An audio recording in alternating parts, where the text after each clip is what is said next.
this Education Symposium, which is a collaboration between the British Council and the Ministry of Education of Sri Lanka.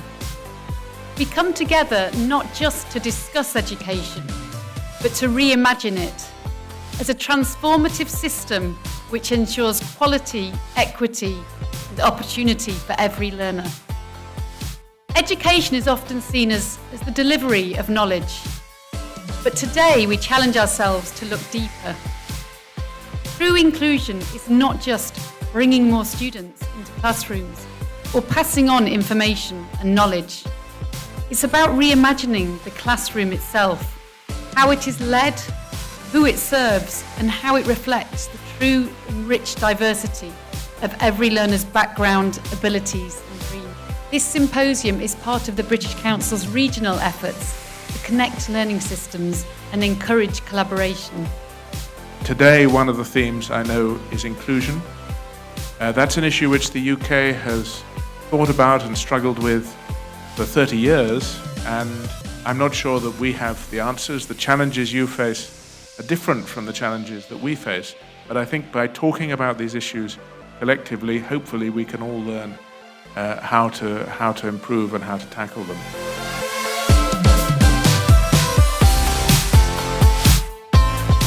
What does inclusion really mean in the Sri Lankan context, going beyond paper? A very good morning, all of you, and very good morning, Anju. And as a Secretary, Minister of Education, Higher Education and Vocational Education, we are delighted to be a part of this great endeavor, this symposium today. And if I move into your question with regard to the inclusion, rather than taking a traditional approach, I would like to highlight few of traditional milestones of inclusion process in Sri Lanka. My argument here is inclusion is not the isolated initiative, it's a kind of a gradual process. So as you highlight very correctly, Anju, I mean if we consider the milestones of inclusion in Sri Lankan education, the first stage is 1945. That is we know all known as the Kandangara reforms, where it guarantees free education for all. Now, as a country, now what we are doing, looking for the next level of the inclusion. That is ensuring the equity.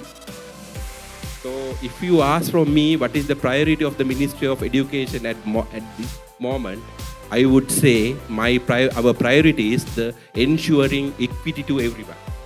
Equity is a very broad concept. Could you elaborate on how current education policies take into account the diversity across Sri Lanka, whether that's languages spoken, varied learning needs, or the range of school types? From the diversity point of view, National Education Policy Framework has identified what are the dynamics of diversity. When we are dealing with education policy, first we have to identify what are the dynamics of diversity, because otherwise, without identifying dynamics, it's very difficult to address all these concerns. So according to this National Education Policy Framework, the identified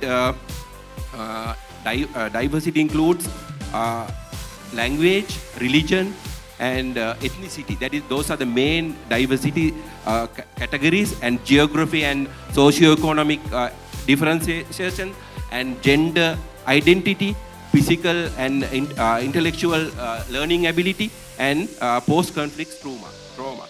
All these has been already identified by the National Education Policy Framework, because like teachers, they are the people who, as a professional, they are the group who are having direct interact with the student. What action or inaction, can at a certain moment can be interpreted as an inclusion or exclusion.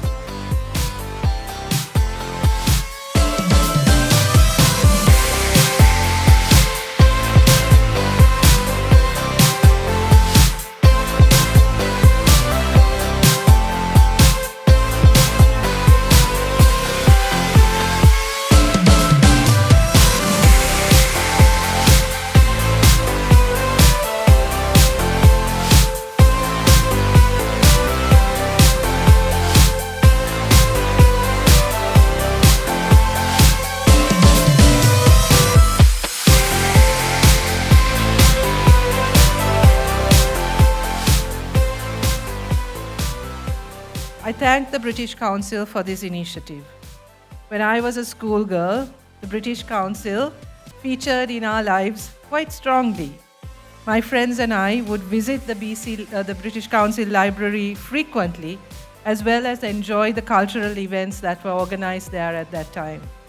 I remember plays, musical events, lectures that we as school kids found accessible and enjoyable. There were very few other spaces where we could go to and enjoy these events, and the British Council was one. I really hope the British Council will continue to be a space not just for learning English, but also one that provides and encourages opportunities for cultural enrichment for not just a privileged few, but for many more.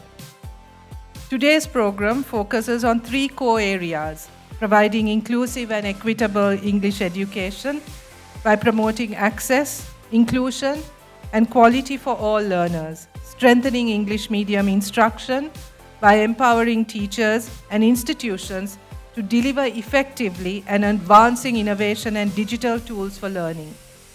As you know, these are not separate issues. They all lead to the same critical point. How can we prepare every learner in Sri Lanka for a future which is ever-changing? While the reforms are wide-ranging, let me discuss some key aspects of it which are to do with English language teaching in this country. First, we plan to introduce reforms that will place greater emphasis on encouraging our students to actually engage in using the English language in speech and writing, instead of viewing English only as a subject that needs to be passed at the exams. In order to make our learners use the language, we as educators need to work not only on teaching our students the language, but actively getting involved in minimizing the fear of using English. There is a lot of research on how attitudes of fear, shame, and embarrassment prevent our students from becoming fluent speakers of English. That we must carry the message that English must serve as a tool to expand opportunity, not expand inequality. To do this, we must promote the view that access to English is possible regardless of social class, geographical location, and family background. This awareness has been at the center of a critical intervention that we are making in education at the moment, which is the new education reforms, and I would like to share my views with you on it briefly. We need to tell them that speaking English the Sri Lankan way is fine, as long as it is understood by Sri Lankan and international audiences. To make this transformation possible, my view is that English teachers need to be encouraging and supportive of all attempts to use English and not constantly check students for grammatical accuracy and proper pronunciation. I believe that it is only then that we can take our students beyond that slavish attitude that I referred to earlier. And this is another key area of the new education reforms. We are working with all the relevant stakeholders to promote school-based formative assessment, not only for English, but for all subjects. And we need to recognize that this assessment is part of the learning process and not an end goal in itself. I'm pleased to note that strengthening bilingual or English medium education is also on the agenda today. This is a very important part of the contemporary education system of Sri Lanka, and we recognize the need to support bilingual education, English medium instruction. One of the critical needs is to formulate a bilingual education or English medium instruction policy for the system. Given the demand for English medium instruction, at present steps are underway to increase the number of schools that offer English medium instruction from around 825 to at least 1,000. I'm also happy to see that advancing innovation and the use of digital tools for teaching will receive attention at today's symposium. At yesterday's cabinet, we approved a memorandum put forward by the Ministry of Education to establish a task force that will look at digital education across the board. The next point I wish to share with you is that you, in your capacity as an educator, are a vital stakeholder in this in the new education reform process. As you can imagine, a great deal of public awareness needs to be done about the new reforms, and you will be at the front line of delivering this information. You will be expected to speak to parents, students, and community members about the new reforms. Even more importantly, we hope that the new reforms will succeed in equipping our students not only to cope with the challenges of today, but also shape our country's tomorrow. So, we stand at a crucial juncture between national policy and the daily realities of our schools. Effective action requires stronger coordination across ministries, within the ministries and the associated institutions, deeper engagement with educators and communities, and the combined efforts of government, development agencies, and the private sector.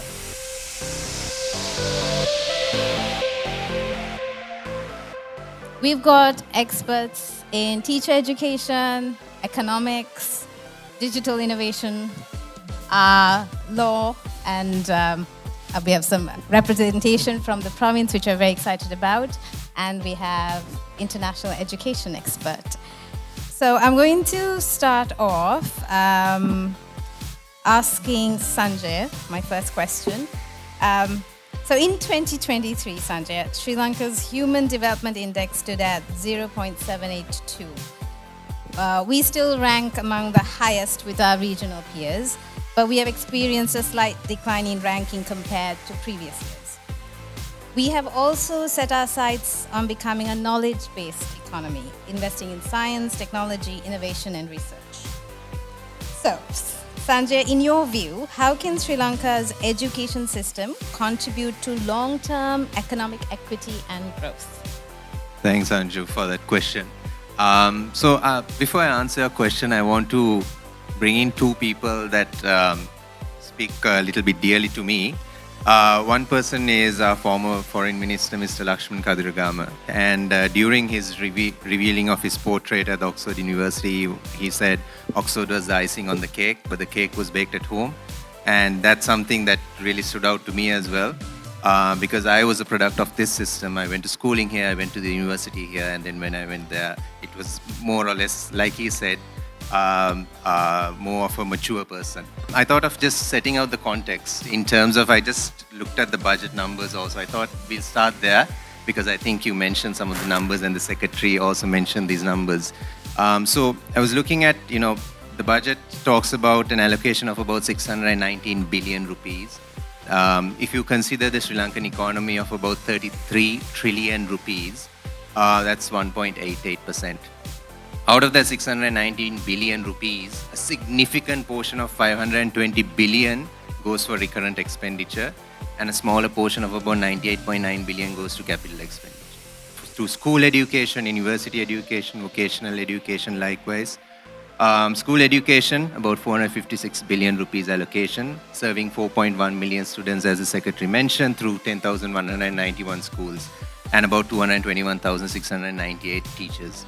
Then you go to university, 173,118 graduates served by 19 government universities, allocation of about 135 billion, employing about 11,000 academic staff. And then you have vocational education, about 110,000 students. That I look at a problem in a very problematic manner. That's the main issue I had. Rather than looking at a problem in that way, maybe try and be excited about it, see what you can do about it, think of ways, free your mind, and be creative. And that kind of changed how I think about problems. And for me, entrepreneurs are looking at, for me, this is my personal opinion, is looking at a problem in the market, identifying what opportunities lie there, and going and solving that problem in any different sector that you have. The first thing is, you have to decide who's going to be the star of the show. So when technology is there, people get too excited. This is not a Sri Lankan thing, right? This happens all over the world. You get too excited and you think technology can do everything, right? Then you're going to go and do a lot of investments. You invest on hardware, you invest on iPads, tablets, software and everything. Lot of ceremonies, lot of excitement. And after some time, you go to a village, in a classroom, still the same old teaching is happening. But the governor has just now appointed a preschool advisory committee which has several sectoral experts. We're working very closely with the National Institute for Education on actually creating a national curriculum on preschool education, where social emotional learning and these values such as empathy, compassion, critical thinking, problem solving, that they're quite ingrained in there. With the UK. The UK has the UK Special Education Needs and Disabilities Framework, which prioritises early identification and tailored support for diverse learners. And I think this is probably something that lots of countries around the world could learn from.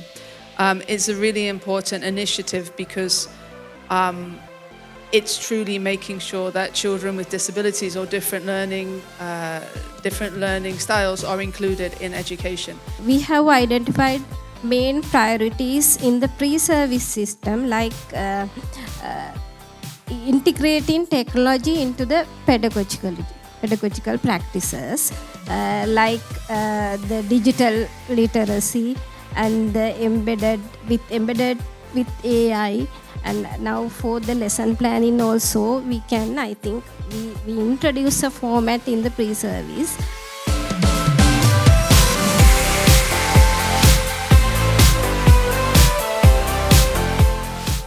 Is what does inclusive, flexible education look like in practice?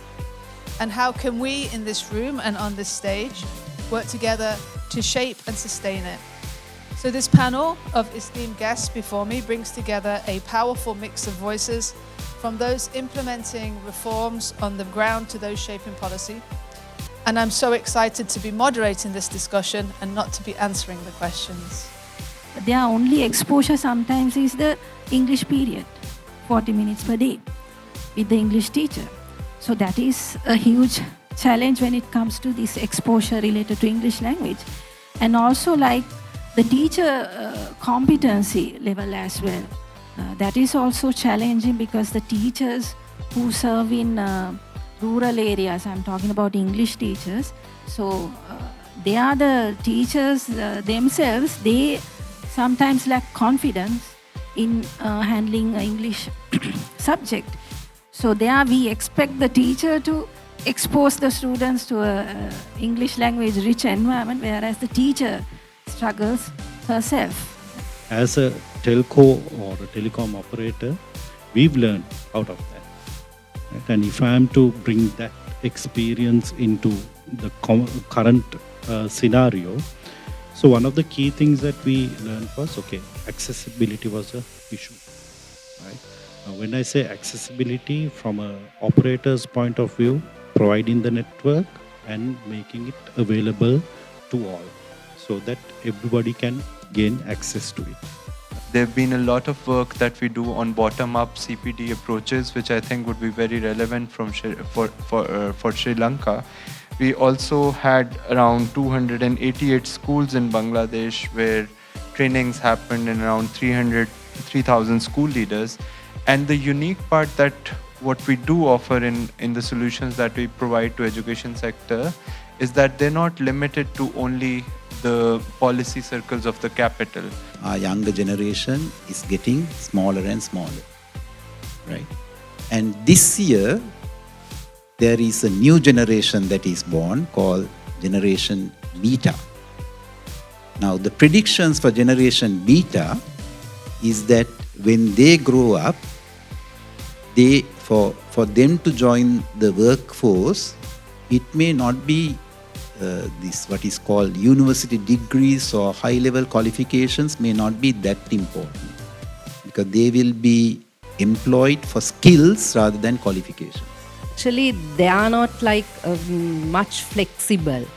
We spoke of this inclusive educational needs and all. So there, the content should be like flexible to suit the different learner styles and also the special needs. Like as you said about this text-to-speech things and screen readers, subtitles, so those are not available. And also in Sri Lanka, the mother tongue is either Sinhala or Tamil. So then, but most of the content available in those languages are limited.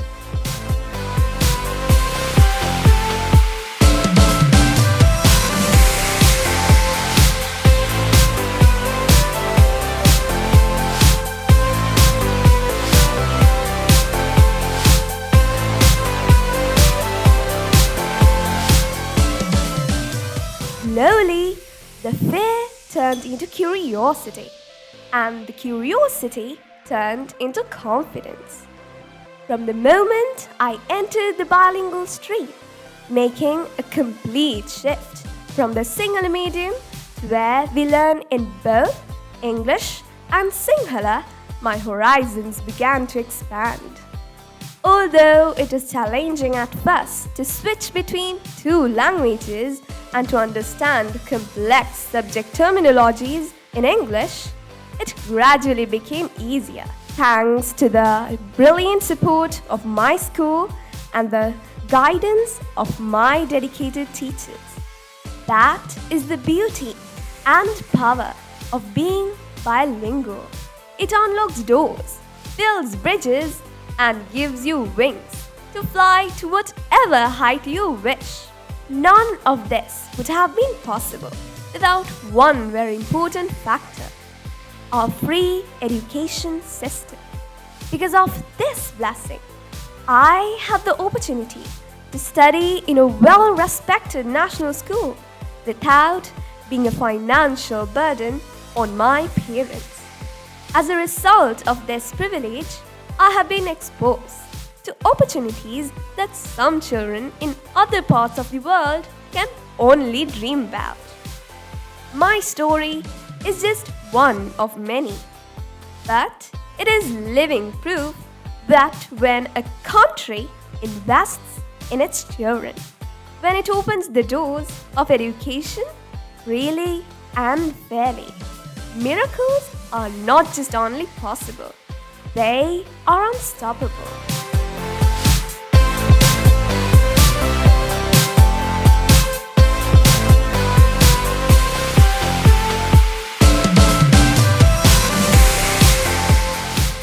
We've had some amazing conversations, we've shared some amazing stories, we've listened to some incredible people, and there's a sense of shared purpose that's filled every corner of this room. And your words reminded us all of what's at the very core of the work we do. You reminded us that education is not just a policy or a sector to be improved, it's a lifeline. It's dignity, it's hope, it's the ability to dream. Your story is a beautiful reminder of why we're here and why we must keep going, that this is what it's all for. So that every child, wherever they are, whatever their background, as Tinuli said, feels heard. And so that every learner knows their voice matters, their learning matters, and that they have the space to grow, flourish, and become all they can be. Today reminded us that we're part of a community of people who care deeply, because that's something we felt when we talked to each other today, with a quote from Nelson Mandela, which resonates with me, and I think it'll resonate with you too. There can be no keener revelation of a society's soul than the way in which it treats its children. So I want to bring us back to Tinuli today, because she represents why we're doing what we're doing. So let's make sure everything we do reflects the kind of society we want to be, one that listens to its children, believes in them, and gives them every chance to shine in their own way.